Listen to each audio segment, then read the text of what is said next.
Ya baiklah, Bismillahirrahmanirrahim. Assalamualaikum warahmatullahi wabarakatuh. Selamat berjumpa kembali di mata kuliah pemrograman Android ya. Nah, pada serial video tutorial kali ini kita akan mempelajari sebuah topik yaitu content provider. Nah, topik ini memang sengaja diberikan setelah kita mempelajari konsep eh, permission ya dalam video tutorial sebelumnya. Atau dari topik sebelumnya kita sudah mempelajari tentang konsep permission atau hak akses. Nah, kali ini kita akan mempelajari sebuah teknik pengimplementasian hak akses juga ya, masih sama. Dan tentu tujuannya adalah untuk meningkatkan keamanan sebuah data ya dengan sebuah teknik bernama content provider. Nah, nanti kita akan bicarakan bagaimana content provider itu berjalan ya dan diimplementasikan. Apa itu content provider, bagaimana cara mengimplementasikannya akan kita bahas dalam video tutorial kali ini. Oke, nah jadi teman-teman nanti tolong dipastikan bahwa teman-teman sudah di akhir pembelajaran ini ya, teman-teman sudah mengetahui apa itu content provider, ya, bagaimana cara mengimplementasikannya, dan tentunya teman-teman coba praktikum mengimplementasikan content provider. Baik, kita akan langsung saja ke hal yang berkaitan dengan apa itu content provider ya. Nah, di situ teman-teman bisa melihat bahwa content provider adalah salah satu fundamental komponen yang disediakan oleh Android yang memungkinkan sebuah aplikasi dapat mengakses data melalui repository. Jadi memungkinkan sebuah aplikasi mengakses sebuah data yang tersimpan dalam repository. Jadi fungsi dari content provider adalah seperti itu ya teman-teman.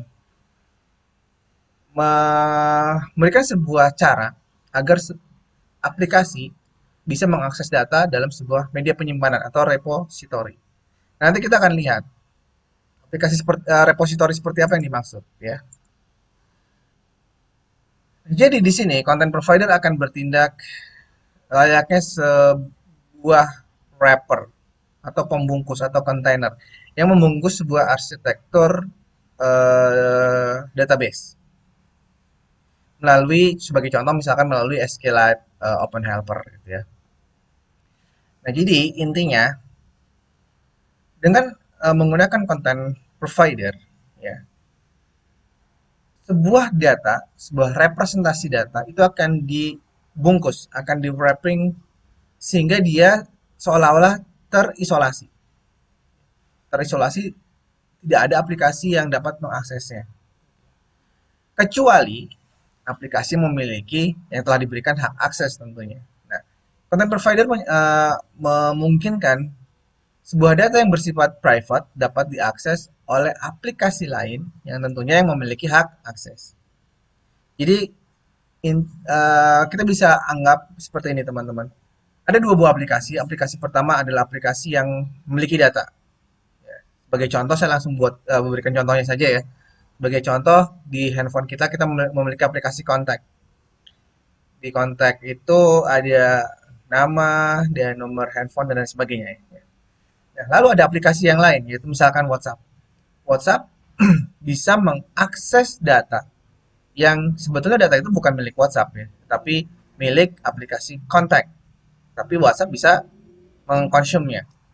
Nah, mengapa bisa seperti itu? Ya karena aplikasi kontak memberikan sebuah cara agar aplikasi yang lain bisa mengakses datanya. Tentu dengan cara yang aman, yaitu melalui content provider ini. Ya, logikanya seperti itu teman-teman ya. Dari content provider, proses akses data dapat diimplementasikan dengan lebih aman. Intinya seperti itu ya teman-teman. Mohon maaf ini ya, ketutup semua ini. Nah, wajah saya ketutup. Oke, nah seperti itu ya.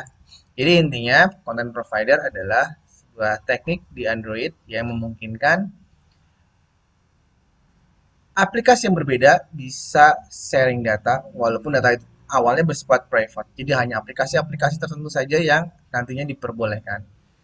Nah, bagaimana sebuah aplikasi bisa mengakses data yang bersumber dari aplikasi yang berbeda? Tentu nanti kita akan belajar konsep berikutnya, yaitu em, oke, ini kita lihat dulu arsitekturnya. Jadi, setelah tadi saya ceritakan, kita bisa melihat gambaran arsitekturnya seperti ini, teman-teman.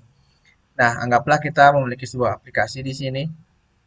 Aplikasi pertama ya tadi seperti analogi saya, ini aplikasi kontak, di mana aplikasi kontak tersebut memiliki data, ini ya, datanya banyak gitu ya.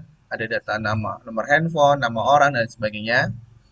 Nah, data tersebut akan dibungkus oleh content provider.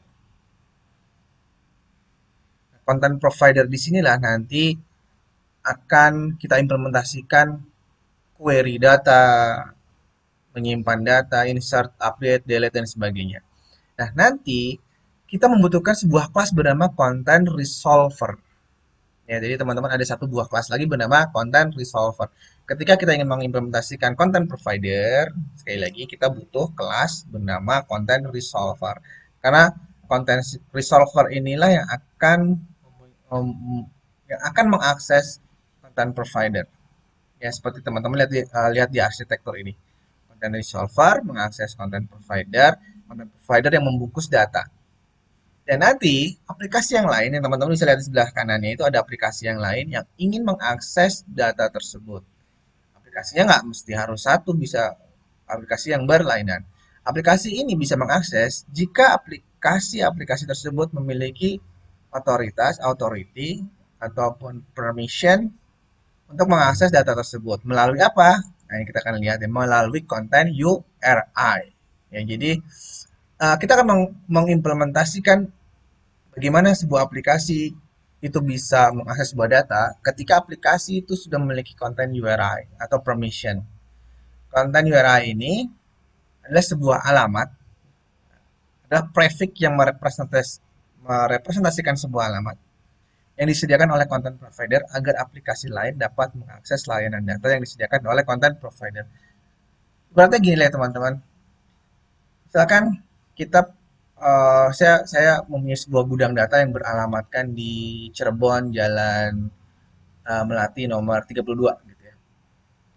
Dan ada uh, orang lain ya atau alamat seseorang yang berada di alamat yang lain ingin mengakses data-data yang saya miliki. Nah, untuk dapat mengakses tersebut, dia harus tahu alamat saya. Dia harus tahu alamat saya dan saya memperbolehkan dia untuk mengakses alamat saya. Nah, inilah analogi konten URI. Jadi aplikasi yang lain tersebut harus mengetahui URI yang diatur oleh content provider dengan format pengalamatan yang teman-teman bisa lihat di sini. Formatnya seperti ini, teman. Ada yang disebut skip, ada yang disebut sebagai authority, ada yang disebut sebagai path dan ID. Nah, kita akan jelaskan satu persatu. Apa itu skim? Skim itu cukup dengan menuliskan konten seperti ini. Ini contohnya ya, konten. Itu berarti bagian dari skim. Ya. Lalu authority. Authority di sini merepresentasikan domain. Contoh di sini, mycompany.com. Ya, itu authority. Dan path itu merepresentasikan data, misalkan tabel dari sebuah database, misalkan tabel karyawan. Gitu ya. Dan ID itu spesifik data yang ada di dalam tabel tersebut. Data dalam tabel kan banyak ya, data nomor satu, nomor 2 dan seterusnya. Dan ID itu adalah spesifik, unique ID-nya. Nah, dengan cara seperti inilah sebuah aplikasi bisa mengkonsum layanan data yang disediakan oleh content provider selama dia memiliki authority dan mengetahui format konten URI-nya.